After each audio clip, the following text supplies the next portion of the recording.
రోజు రోజుకు ప్రపంచ ఖ్యాతిని పెంచుతూ తెలుగువారి కల్పవల్లిగా అమరావతి అభివృద్ధి చెందుతుందని ముఖ్యమంత్రి చంద్రబాబు నాయుడు అన్నారు.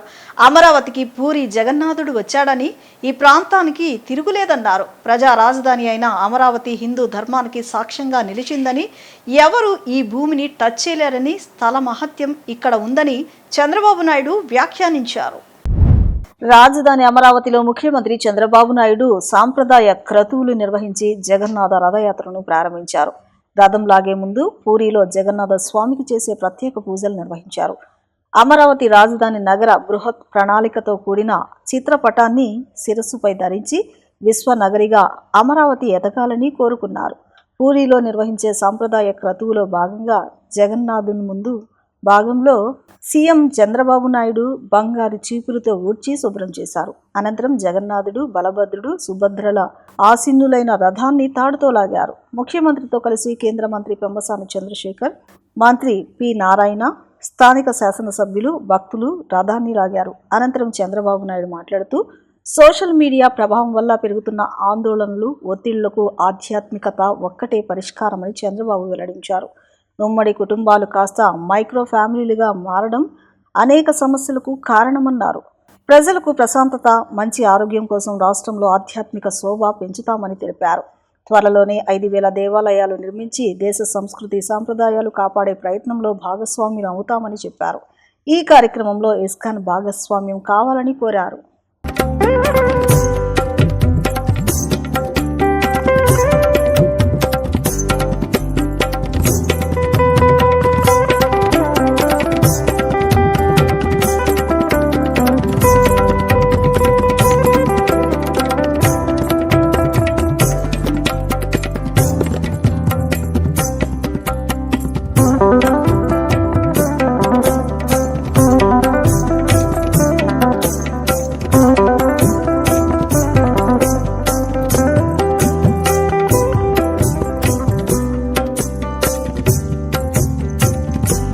హరే కృష్ణ. జై జగన్నాథ్, జై జగన్నాథ్, జై జై జగన్నాథ్. ఇది మనందరి పూర్వ జన్మ సుకృతం. ఎక్కడో పూరికి పోయి అక్కడ జగన్నాథ యాత్రలో మనం భాగస్వాములు కావలసిన వాళ్ళు మొట్టమొదటిసారిగా అమరావతిలోనే రథయాత్ర ప్రారంభించాం. ఈ రథయాత్రలో భాగస్వాములైన మిమ్మల్ని అందరినీ మనస్ఫూర్తిగా అభినందిస్తున్నా. రథయాత్ర అనగానే ఇది ఒక పవిత్రమైన కార్యక్రమం. తలుచుకుంటే ఒక శక్తి, ఒక వైబ్రేషన్ వస్తుంది.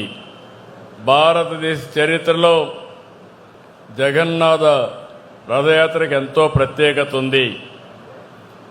అలాంటి రథయాత్రని మొట్టమొదటిసారిగా మన అమరావతిలో నిర్వహించుకోవడం నాకు చాలా ఆనందంగా ఉంది. చాలా గర్వపడుతున్నా. ఇప్పుడే అనౌన్స్ చేశారు, ఇది ప్రతి సంవత్సరం ఇక్కడ జరుగుతుందని ఇప్పుడే అనౌన్స్ జరిగింది. ఇది ఒక మధురానుభూతి. ఈ యొక్క కార్యక్రమాన్ని మనం తెలుసుకున్నప్పుడు మొట్టమొదటిసారిగా జగన్నాథ స్వామిని, బలదేవుని, సుభద్ర, సుదర్శన్ని స్మరించుకుంటున్నాను. భక్తితో నమస్కారాలు తెలియజేస్తున్నాను. ఇంత గొప్ప కార్యక్రమం 7 కొండలవాడి ఆలయం నిర్వహించుకోవడం, అది కూడా అక్షయ పాత్ర ఫౌండేషన్ చైర్మన్ శ్రీ పద్మశ్రీ మధు పండిట్ దాస్ గారికి, అదే మరి హరే కృష్ణ గోకుల్ క్షేత్ర అధ్యక్షులు వంశీధర్ దాస్ గారికి నేను మనస్ఫూర్తిగా ధన్యవాదాలు, కృతజ్ఞత తెలియజేస్తున్నా. వారి చొరవకి ఇక్కడికి వచ్చిన భక్తులందరికీ కూడా అభినందనలు, శుభాకాంక్షలు.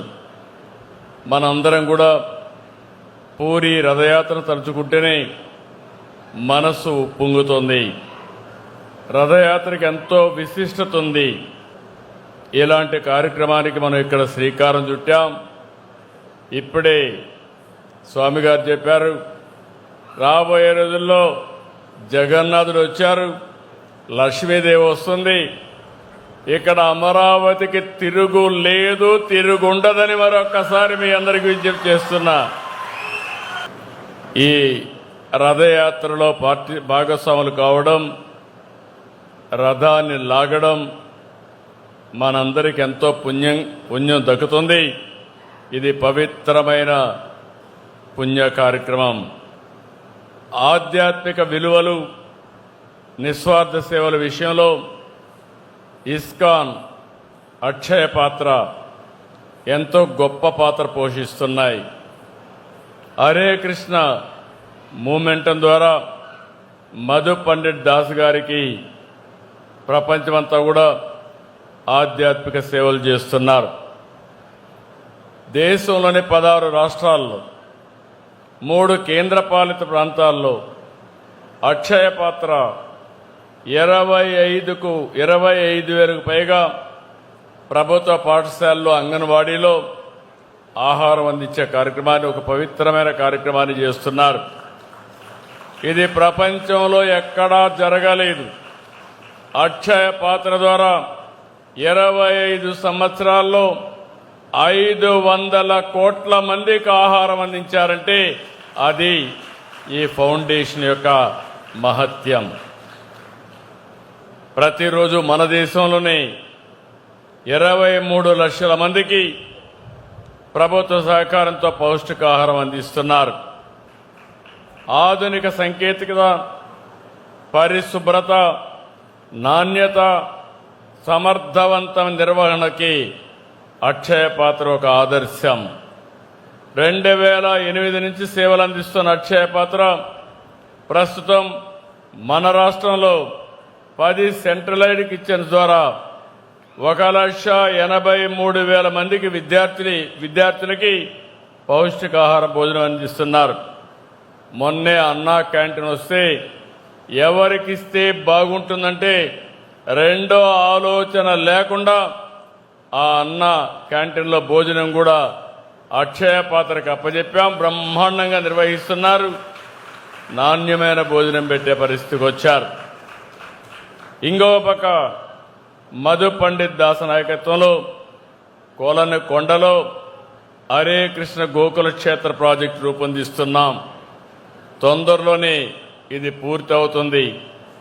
పెనుగొండలో కూడా ఒక పెద్ద స్పిరిచువల్ సెంటర్గా తొందరలో నిర్మాణం చేయబోతున్నారు. దీనివల్ల మనం అందరం కూడా గుర్తుపెట్టుకోవాల్సింది, ఇలాంటి హరే కృష్ణ వారి ఆధ్వర్యంలో అనేక దేవాలయాలు కట్టారు. వీరి సేవలో ఐక్యరాజ్య సమితి కూడా గుర్తించింది. వేద సంస్కృతిని, జ్ఞాన భక్తి యోగాన్ని నేటి తరానికి అందించడంలో ఇస్కాన్ పాత్ర చాలా కీలకమైంది. నేను ఎప్పుడూ చెప్పేవాడిని, అమరావతి ప్రజా రాజధాని, అమరావతి దేవతల రాజధాని, ఈ రెండు కలిసిన ప్రదేశం మన అమరావతిని మరొకసారి మీ అందరికీ గుర్తు చేస్తున్నాను.